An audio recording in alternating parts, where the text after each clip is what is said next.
Alhamdulillah, pada malam ini kita bersyukur kepada Allah Subhanahu wa taala atas segala nikmat kurniaannya.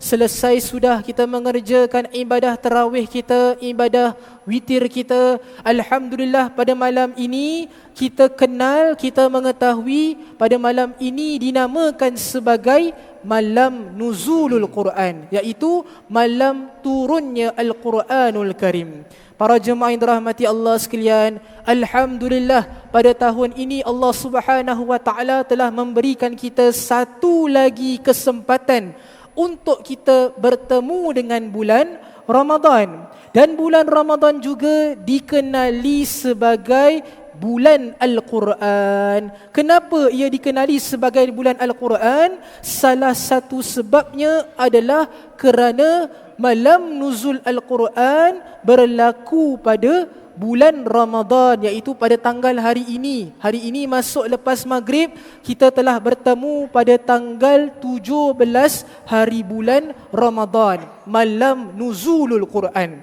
merupakan malam yang di mana wahyu pertama Nabi sallallahu alaihi wasallam menerima daripada Allah Subhanahu wa taala dengan perantaraan malaikat Jibril, iaitu surah Al-Alaq ayat 1 hingga 5. Malam inilah merupakan malam yang pertama ketika 1400 lebih tahun yang lalu Nabi sallallahu alaihi wasallam telah diangkat oleh Allah menjadi seorang nabi, menjadi seorang rasul. Bilakah malam tersebut? Malam nuzulul Quran. Wahyu pertama diturunkan kepada Nabi Muhammad sallallahu alaihi wasallam. Para jemaah yang dirahmati Allah sekalian, kalau kita nak ceritakan tentang malam nuzul Al-Quran, apakah perkara yang terbaik kita meraihkan malam nuzul Al-Quran? Kalau kita nak merujuk daripada Al-Quran, kita nak buka kitab-kitab hadis Nabi sallallahu alaihi wasallam, dalam Al-Quran mahupun hadis tidak ada menjelaskan bagaimana cara kita nak meraihkan malam nuzul Al-Quran. Betul tak? Tak ada menjelaskan. Cubalah kita cari. Kita tidak akan jumpa cara bagaimana kita nak meraihkan malam nuzul Al-Quran. Tetapi bila kita tanyakan terhadap diri kita sendiri, kalau malam ini merupakan malam nuzul Al-Quran, agak-agak kita tanya diri kita sendiri, bagaimana cara yang terbaik untuk kita meraihkan malam nuzul Al-Quran?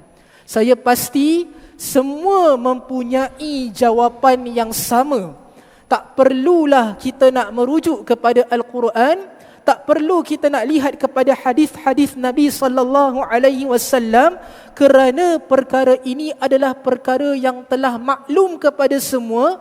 Cara yang terbaik untuk kita meraihkan malam nuzul Al-Quran dengan kita memperbanyakkan baca Al-Quran. Para jemaah yang dirahmati Allah sekalian, kita merujuk daripada Al-Quran surah Al-Baqarah, ayat berkenaan tentang puasa dan juga bulan Ramadan, daripada ayat 183 sampai 186. Kalau siapa ada mushaf, siapa ada Al-Quran dekat telefon, boleh kita buka surah Al-Baqarah ayat 183 hingga 186.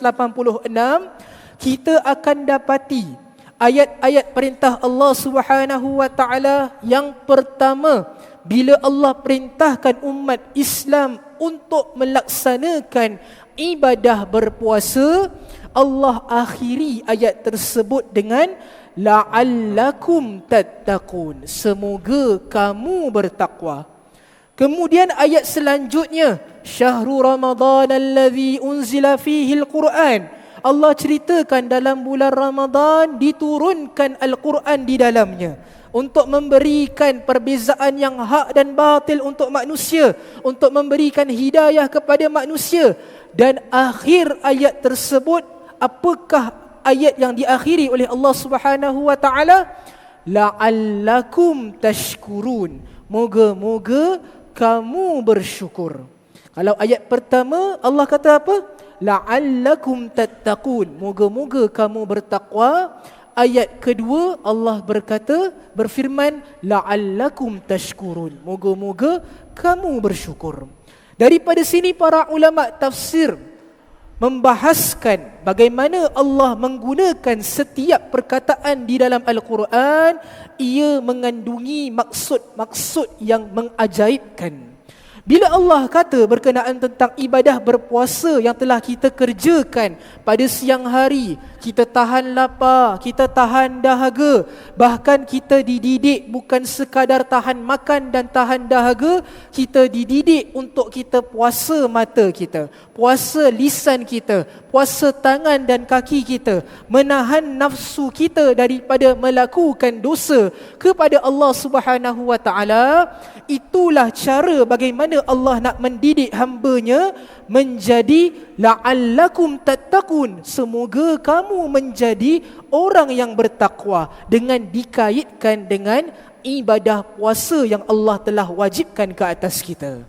Manakala ayat selanjutnya bila Allah ceritakan dalam bulan Ramadan diturunkan Al-Quran, Al-Quran diturunkan kepada Nabi sallallahu alaihi wasallam, ini merupakan peringkat yang ketiga. Yang pertama, wahyu ada di dalam Lauhim Mahfuz. Quran ada di tempat Allah Subhanahu wa taala, rahsia yang tidak diketahui oleh manusia. Kemudian diturunkan pada malam Lailatul Qadar dekat langit dunia untuk para malaikat. Kemudian peringkat yang ketigalah baru Nabi sallallahu alaihi wasallam menerima wahyu pertama, iaitu berlaku pada malam nuzul Al-Quran selama 23 tahun. 13 tahun di Mekah, 10 tahun di Madinah. Nabi menerima wahyu ini dengan pelbagai cabaran, dengan pelbagai dugaan, dengan pelbagai pengorbanan yang telah Nabi lalui dalam perjalanan dakwahnya untuk menyebarkan Al-Quran kepada umat manusia. Apakah tujuan yang terakhir kata Allah? La'allakum tashkurun, semoga kamu bersyukur. Sebab apa? Sebab Al-Quran inilah merupakan cahaya hati kita. Al-Quran inilah merupakan panduan jiwa kita. Kalau kita tak nak sesat selama-lamanya, berpeganglah dengan Al-Quran. Jadikanlah Al-Quran sebagai peneman hidup kita. Sebab apa?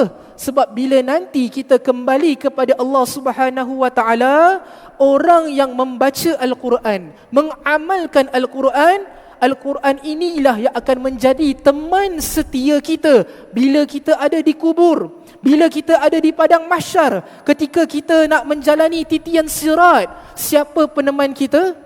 Bukan kawan kita, bukan kawan rapat kita, bukan kawan gurauan kita, tetapi teman yang setia bersama dengan kita di hari akhirat nanti adalah Al-Quranul Karim, kalamullah, kata-kata Allah Subhanahu wa taala yang maha suci. Para jemaah yang dirahmati Allah sekalian, berkenaan tentang Al-Quran ini, dia bukan sekadar cukup untuk kita membacanya sahaja. Bila kita akui kita merupakan hamba Allah Subhanahu wa taala, hamba kepada Allah, ini merupakan kata-kata Allah, kata-kata Tuhan kita. Bila kita menghayati kita adalah seorang hamba, kita nak faham apakah isi kandungan yang Allah Subhanahu wa taala ingin sampaikan kepada manusia. Sebab itu perlu kita meletakkan setiap tahun, letakkan azam, prestasi pembelajaran Al-Quran kita ini semakin tahun semakin meningkat. Kalau kita baru belajar nak membaca, kita baca dulu, tak mengapa. Satu persatu, setapak demi setapak, selangkah demi selangkah, kita akan menaiki lagi satu tingkat yang lebih tinggi untuk kita merapatkan hubungan kita dengan Al-Quran. Dalam Al-Quran, Allah Subhanahu wa taala telah turunkan 114 surah. Orang yang ingin ataupun dia minat berkenaan tentang inti Al-Quran ini, dia setiap kali dia membaca, setiap kali dia melihat Al-Quran, dia mempunyai perasaan yang begitu minat nak tahu apa makna ayat tersebut. Kenapa Allah turunkan sedemikian? Kenapa hukumnya sedemikian? Dia ingin ambil tahu kerana hatinya ada dalam Al-Quran. Sebab itu, malam ini merupakan malam nuzul Al-Quran, betul tak? Malam turunnya Al-Quran kepada Nabi SAW. Persoalannya, adakah Quran telah turun dalam hati kita ataupun belum? Itu soalan yang perlu kita tanya. Para jemaah yang dirahmati Allah sekalian, perkataan surah dalam Al-Quran itu membawa maksud apa? Kalau kita faham, kalau kita nak terjemah dalam bahasa Inggeris, surah tu dinamakan sebagai chapter, betul tak? Ataupun tajuk, ataupun maudhu', topik Al-Fatihah, topik Al-Baqarah. Tapi kalau dalam bahasa Arab, dalam Al-Quran itu sendiri, dia tak menggunakan perkataan maudhu' ataupun tak menggunakan perkataan bab. Kalau kita buka buku agama, selalunya akan menggunakan perkataan bab, betul tak? Bab solat, bab pernikahan, bab muamalah. Sebab nak menunjukkan maudhu' bagi setiap topik yang ingin diberikan perpisahan antara satu dengan yang lain. Namun bagi Al-Quran, Allah menggunakan perkataan surah. Tak pakai perkataan bab, tak pakai perkataan maudhu'. Kenapa? Inilah dibahaskan oleh para ulama. Kalau nak melihat daripada makna sur itu sendiri, orang-orang Arab pada zaman Nabi SAW merupakan orang yang mahir dalam bahasa Arab. Mereka penuh dengan karya syair, dengan sajaknya, dengan merupakan hiburan mereka mendengar ayat-ayat bahasa Arab yang begitu indah. Bermakna bahasa Arab mereka merupakan bahasa Arab yang tertinggi pada waktu tersebut. Namun bila nak menggunakan perkataan sur, jarang orang-orang Arab menggunakan perkataan sur ataupun surah untuk menjelaskan sesuatu topik ataupun maudhu'. Tidak. Sebab perkataan sur pada zaman tersebut, dia digunakan, sur ini membawa maksud tembok yang tinggi ataupun pagar yang besar, yang tinggi. Itu makna sur, asal perkataan bahasa Arab. Sur itu membawa maksud pagar yang tinggi. Kenapa Allah Subhanahu wa taala namakan setiap topik yang ada dalam Al-Quran dengan surah? Kerana tujuan apabila seseorang itu ataupun sebuah negara membina pagar yang tinggi, tembok yang tinggi, tujuannya untuk apa? Untuk melindungi apa yang ada di sebalik pagar tersebut. Betul tak? Akan melindungi rakyatnya, melindungi harta bandanya, melindungi raja dan sultannya, melindungi penguasa-penguasanya. Itu adalah tujuan kenapa sur ataupun pagar itu dibinakan. Sama dengan kita pada hari ini. Setiap negara, bila kita sampai di sempadan negara tersebut, ada apa? Ada border dia. Nak masuk kena ada izin tak? Kena ada izin. Mesti ada pasport, mesti dicop. Sesetengah negara mesti ada visanya. Begitu juga dengan setiap surah. Bila kita bertemu dengan surah yang baru, bagaimana cara kita nak izin masuk ke dalam surah yang baru? فَإِذَا قَرَأْتَ الْقُرْآنَ فَاسْتَعِذْ بِاللَّهِ مِنَ الشَّيْطَانِ الرَّجِيمِ. Dengan kita membaca ta'awudz dan juga membaca Bismillahirrahmanirrahim. Kita mulakan dengan surah yang baru, kecuali surah Taubah. Surah Taubah tidak mengandungi basmalah. Jadi para jemaah yang dirahmati Allah sekalian, bila seseorang itu berminat berkenaan tentang ilmu Al-Quran, kita akan menjadi lebih sensitif bila sesetengah orang lain suka menggunakan ayat Al-Quran untuk memberikan keterangan. Nak lagi kita sekarang hidup zaman social media, betul tak? Social media, semua informasi diberikan begitu pantas. 1 minit video, 2 minit video, dia jelaskan tentang satu ayat Al-Quran sebagai contoh, kemudian selesai. Adakah cukup untuk kita memahami ayat tersebut dengan 1-2 minit? Tak cukup sebenarnya. Al-Quran, bila kita nak mempelajari Al-Quran, yang pertama sekali mesti merujuk kepada ahli Al-Quran, yang benar-benar belajar Al-Quran dan benar-benar memahami sejarah Al-Quran itu sendiri. Bukan daripada video-video influencer, bukan daripada perkongsian yang ringkas, yang padat, kemudian kita nak katakan kita dah faham ayat tersebut. Kalaulah ingat dulu, masa dulu-dulu, ataupun mungkin sekarang masih tersebar luas, kadangkala masyarakat kita suka kongsi doa-doa yang ada dalam Al-Quran. Betul tak? Terutama sekali bila waktu muda kita, remaja kita, pernah tak dapat doa macam mana nak dapat jodoh? Pernah tak? Dulu kalau seorang sebar-sebar, kadang-kala tengok kawan lama tak dapat jodoh, baca kitab sikit, tengok sikap ini, kita cakap amalkan doa ini untuk mendapatkan jodoh. Secara khususnya mereka petik daripada surah Al-Qasas ayat 24, yang di mana Allah berfirman, a'udzubillahi minasyaitonirrajim, rabbi inni lima anzalta ilayya min khairin faqir. Yang membawa maksud, wahai Tuhanku, sesungguhnya aku sangat berhajat kepada apa sahaja kebaikan yang Engkau turunkan kepadaku. Ada yang nak amal tak doa ni sekarang? Dulu orang mengatakan, menyebarkan doa tersebut, kalau nak dapat jodoh, baca doa ini. Sebab mengandungi maknanya yang di mana seseorang yang begitu hajat, dia minta daripada Allah agar diturunkan kebaikan ke atas dirinya. Bila orang baca, orang lihat SMS tersebut, pesanan tersebut, status tersebut, yang biasanya apa yang mereka lakukan? Mereka akan tengok, ni daripada mana? Oh, ayat ini daripada Al-Quran, daripada surah Al-Qasas. Kemudian apa yang dia lakukan? Secara langsung dia akan mengamalkan doa tersebut. Sebab apa? Sebab datang daripada Al-Quran. Betul tak? Berbeza dengan orang yang meneliti, membaca dan juga mempelajari Al-Quran, dia akan lebih simak terlebih dahulu latar belakang doa tersebut. Kenapa Allah turunkan ke dalam ayat ini? Apa kisahnya? Bila kita lihat berkenaan tentang ayat ini, yang pertama sekali, doa ini bukanlah doa yang dibaca oleh Nabi SAW. Bukan kisah Nabi cerita ni. Bila kita buka kisah surah Al-Qasas ayat 24, kita rujuk kepada cerita-cerita sebelumnya. Sebenarnya doa ini dibacakan oleh Nabi Allah Musa alaihissalam. Nabi Musa baca doa tersebut. Adakah Nabi Musa baca doa ini untuk minta jodoh? Jawapannya tidak.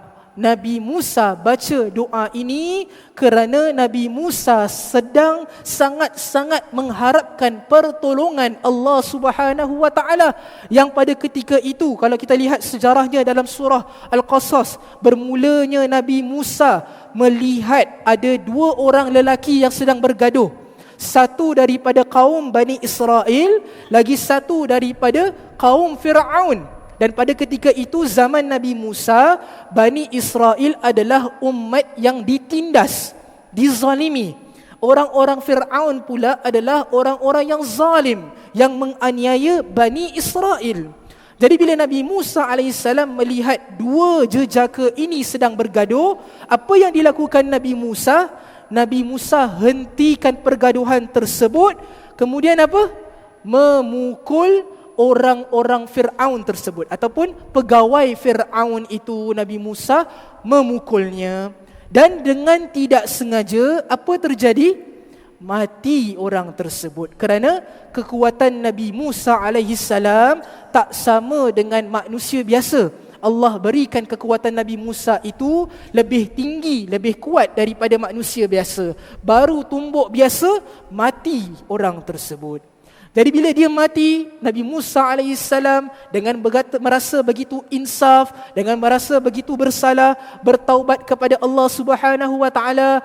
Kemudian dia mendapati bahawa orang-orang Firaun ini nak mencari Nabi Musa, kemudian nak membunuh Nabi Musa alaihissalam. Jadi bila Nabi Musa dapat berita tersebut, Nabi Musa lari keluar daripada Mesir. Ke mana dia pergi? Dalam Al-Quran menceritakan dia pergi ke Madian. Madian ini sekarang ini terletak di kawasan barat Saudi Arabia. Dekat Saudi, di kawasan barat, masuknya kawasan Madian merupakan kaum Nabi Syuaib pada satu ketika dahulu. Nabi Musa selamatkan dirinya, masuk ke Madian, kemudian mendapati bahawa ada dua wanita yang sedang dalam keadaan yang susah menahan kambing-kambingnya daripada memberi minum. Sebab apa? Sebab nak menunggu giliran. Waktu kambing-kambing yang lain sedang minum itu merupakan kambing yang dijaga oleh ramai lelaki. Dua wanita ini mempunyai sifat yang malu. Jadi tunggu semua yang lelaki dah habis, barulah dia bawa kambing-kambingnya untuk diberikan minum daripada sebuah telaga. Itu cerita dia. Jadi bila Nabi Musa nampak dia menahan-nahan kambingnya dengan begitu susah, Nabi Musa tanya kepada mereka berdua, apa yang kamu lakukan? Kami sedang menahan kambing. Ayah kami dah tua, dah uzur, dah tak boleh buat tugas ini. Jadi kami bantu ayah kami untuk memberikan minum kepada kambing-kambing ini. Kemudian Nabi Musa membantu mereka dengan mengangkat penutup telaga yang begitu berat. Dikatakan dalam tafsir, penutup itu kalau nak angkat perlukan lebih daripada 3 orang untuk angkat penutup tersebut. Tapi Nabi Musa seorang diri mengangkat penutup itu, kemudian membantu dua wanita ini untuk diberikan minum kepada kambing-kambingnya. Setelah selesai, Nabi Musa alaihissalam berehat di tempat teduh. Dan pada ketika itulah dia adalah merupakan orang pelarian, nak selamatkan diri daripada Firaun yang zalim, bermakna dia pergi ke Madian seorang diri. Kemudian tidak ada bantuan, tidak ada makanan, dan pada ketika itu Nabi Musa alaihissalam dalam keadaan yang begitu lapar.